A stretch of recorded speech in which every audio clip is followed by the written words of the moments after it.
Hello बच्चों, let's read the question. कह रहा which of the following metal is expected to have the highest third ionization enthalpy.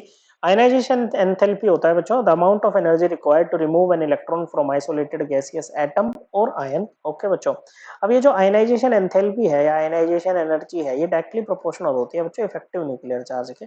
Okay बच्चों, लेकिन ये बच्चों डिपेंड करती है स्टेबिलिटी ऑफ कन्फिग्रेशन पे भी। इलेक्ट्रॉनिक कन्फिग्रेशन जितना ज्यादा स्टेबल रहेगा ना बच्चों, आयनाइजेशन एनर्जी उतनी ही ज्यादा होगी, आयनाइजेशन एंथैल्पी उतनी ही ज्यादा होगी।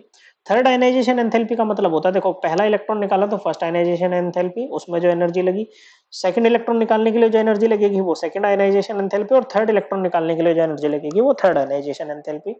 तो हम क्या करते हैं बच्चों, दो इलेक्ट्रॉन इनके निकलवा ही देते हैं पहली। तो सबसे पहले है आपका क्रोमियम। ओके बच्चों, तो क्रोमियम की कॉन्फ़िगरेशन क्या बनेगी, एटॉमिक नंबर आपको दे रखा है 24, तो ये हो जाएगा 1s2 2s2 2p6 3s2 3p6। Okay बच्चों, n+l रूल के हिसाब से हो जाएंगे, सभी रूल्स फॉलो करेंगे, Pauli exclusion principle, Hund's rule, और क्या बच्चों, Pauli exclusion principle, Hund's rule और aufbau principle. 3s2 3p6।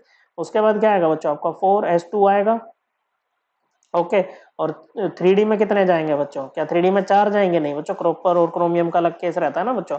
4s में 1 होता है। ओके, 3D 5, मतलब 3D 5 में होती डी आपका हाफ फिल्ड हो जाएगा। क्या हो जाएगा बच्चों, हाफ फिल्ड यहाँ पर हो जाएगा यहाँ से। ओके बच्चों, और हाफ फिल्ड कन्फिग्रेशन क्या होती है, पार्शियली फिल्ड कन्फिग्रेशन से ज्यादा स्टेबल होती है। तो क्रोमियम 2+ बना लेते हैं बच्चों, उसी में से फिर इलेक्ट्रॉन निकालना है बच्चों। तो इलेक्ट्रॉन जो जाएगा वो 3D से नहीं जाएगा, पहले पहला इलेक्ट्रॉन आपका s से ही जाएगा, 4s से। ठीक है बच्चों, अगर क्रोमियम प्लस लिखना होता तो 4s 0 कर देते हैं। तो ये बन जाएगा क्या बच्चों, 1s2 2s2 2p6 3s2 3p6 3d4। क्या बन गया बच्चों, ये 3d4 बन गया बच्चों। फिर दूसरे पे आते हैं वेनेडियम पे बच्चों। ओके, वेनेडियम का एटॉमिक नंबर 23 है बच्चों। तो ये हो जाएगा, देखो यहाँ से लिखना स्टार्ट करते हैं। ठीक है बच्चों, n = 3 से लिख लेते हैं। ओके, कोई दिक्कत नहीं है। 3s2 3p6 4s2 3d1, ये हो जाएगा बच्चों।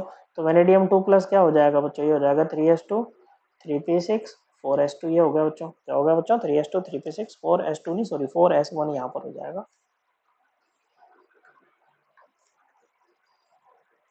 ओके बच्चों, नेक्स्ट है बच्चों, थर्ड है आपका मैंगनीज। ओके बच्चों, मैंगनीज के लिए कन्फिग्रेशन बन जाएगी 3s2 3p6 4s2 3d5, ये हो जाएगी बच्चों। और Mn2+ जब हम बनाएंगे तो ये आपके दो, एक सेकंड बच्चों, हमने यहाँ पर कुछ 4s, ये 3d1 बचेगा ना, 4s के दोनों जाएंगे, 3d1 ये बचेगा। हाँ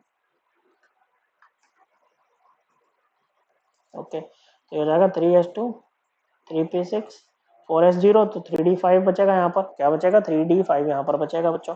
चौथा है आपके पास में आयरन। आयरन की कन्फिग्रेशन क्या हो जाएगी, 3s2 3p6 4s2। ओके बच्चों, 3s2 3p6 4s2 4 नहीं सॉरी 3d6।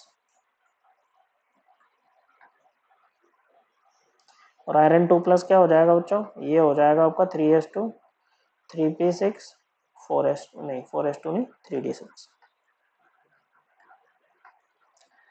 अब देखो, अब यहाँ पर देखो सबसे ज्यादा स्टेबल कॉन्फ़िगरेशन कौन बना रहा है। देखो डी ब्लॉक में क्या होता है, लेफ्ट टू राइट मूव करते हैं ना, तो इफेक्टिव न्यूक्लियर चार्ज में बहुत ज्यादा मतलब रेगुलर फर्क नहीं आता है। ओके बच्चों, तो यहाँ पर आप कॉन्फ़िगरेशन की स्टेबिलिटी से देख सकते हो। तो जैसे डी में से आपको कहाँ से 3D से इलेक्ट्रॉन निकालना है, सभी में कहाँ से निकालना है बच्चों, 3D से इलेक्ट्रॉन निकालना है। अब 3D सब शेल में ऑर्बिटल्स कितने होते हैं बच्चों, 5।